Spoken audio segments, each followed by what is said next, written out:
So one of my business partners and I were working in a private space this weekend with someone, and we were talking about ego and how in the spiritual community we always hear about, dismantling or slaying our ego.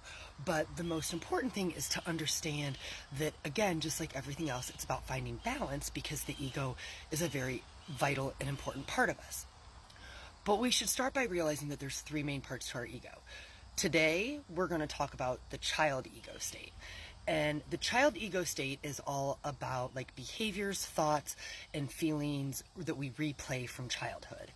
And these are best described as like internal events that we experience as a child in relation to external events in our lives.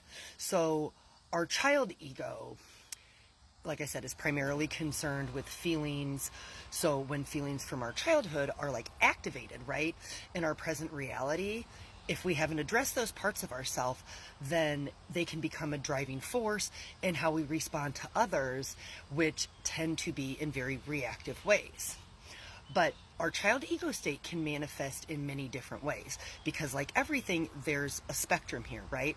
On one end of the spectrum, it can be like humorous and imaginative and energetic, and it's that adventurous, uninhibited side of us, right?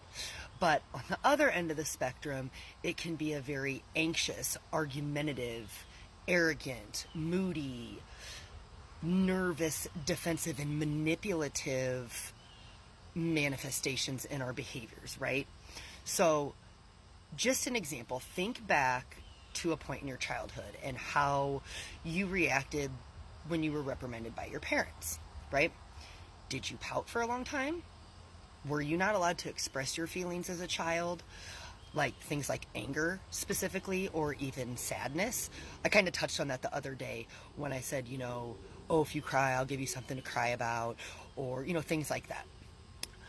Do you respond that way now as an adult to others? So again, it's not about eradicating your ego. It's about bringing awareness to things and then finding a balance. Love you guys.